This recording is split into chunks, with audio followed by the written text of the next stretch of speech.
Ouais, ben, dans le fond, je disais que j'écoutais une madame parler justement aujourd'hui, parce que tu sais, ce qu'on vient juste de dire, là, par rapport à ce qu'on vient juste de dire.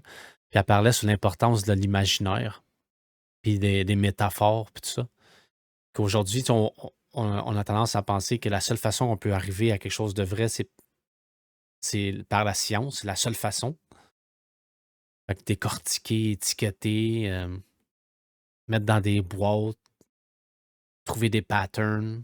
Après ça, tester, retester, retester tout le temps, voir si on retrouve toujours le même pattern. Mais cette madame-là, elle disait que ça, c'est une façon d'apprendre à connaître la réalité, mais qu'on fait des plus grands bonds et on apprend plus facilement. On fait des plus grands bonds avec l'imaginaire.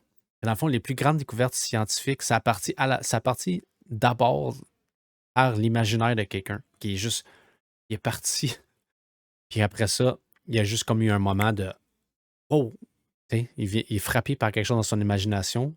Puis ensuite, avec la science, il est allé comme être confirmer son hypothèse qui est venue en premier lieu par l'imagination. Puis que si tu veux enseigner aux gens justement les connaissances, tout ça, les gens apprennent beaucoup mieux à travers les métaphores et les paraboles que des histoires. Tu sais, un livre rempli de faits, les gens vont pas vraiment apprendre. Mais si ces faits-là, tu les expliques à travers des histoires, à travers la fiction, à travers des métaphores, les gens, ils vont beaucoup plus l'enregistrer. Ben ça, j'ai trouvé ça rafraîchissant. Comme je disais, comme une pite caribou, numéro 13. J'ai trouvé ça rafraîchissant.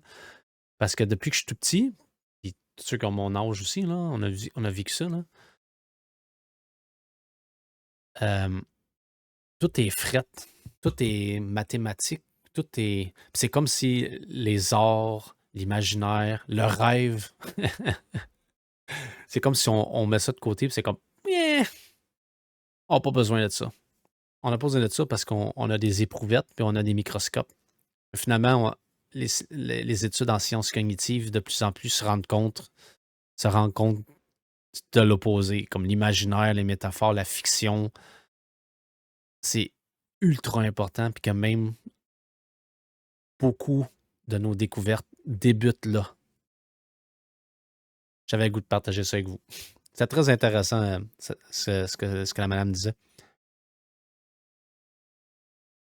Évidemment, j'ai essayé de résumer ça en 30 secondes selon ce que j'ai compris, là.